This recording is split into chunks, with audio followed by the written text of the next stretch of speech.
So data abstraction has three levels: physical level, logical level, and view level. Physical level stores the is the lowest level of data abstraction. It tells us how the data is actually stored in the memory. Logical level, this level comprises of the information that is actually stored in the database in the form of tables. Uh, it also stores the relationship amongst the data entities in relatively simple structures. View level, this is the highest level of data abstraction.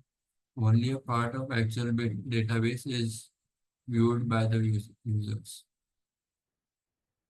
This level exists to ease the accessibility of the database by individual users, and user view data in the form of rows and columns. Database terminology. Schema. The overall design of database is referred to as schema. Database independence. It defined as the property of Dbms that helps you to change the database schema at one level of database system without requiring to change the schema at a higher level. Database state or snapshot. The data in the database at a particular moment in time is called a database state or a snapshot.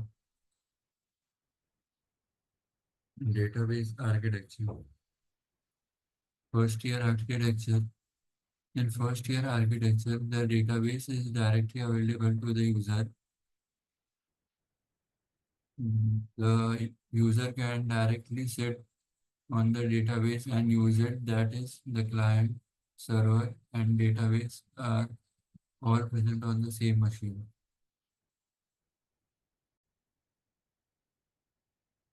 For example, if we learn SQL, we set up an SQL server and the database on the local system. This advantages of the one-tier architecture. Simple structure. The first one-tier architecture is more simple architecture to set up as only a single machine is required to maintain it, and it is cost effective. No additional hardware is required for implementing one-tier architecture, which makes it cost effective. Easy to implement. First tier architecture can be easily deployed and hence it is mostly used in small projects.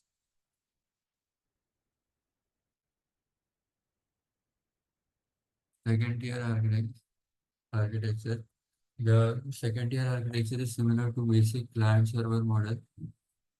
The application at the client end directly communicates with the database on the server side. APIs like ODBC and JDBC are used for this interaction. Advantages. It is easy to use. Two-tier architecture makes easy access to database, which makes fast retrieval scalable. You can scale the database easily by adding clients or upgrading hardware. Low cost.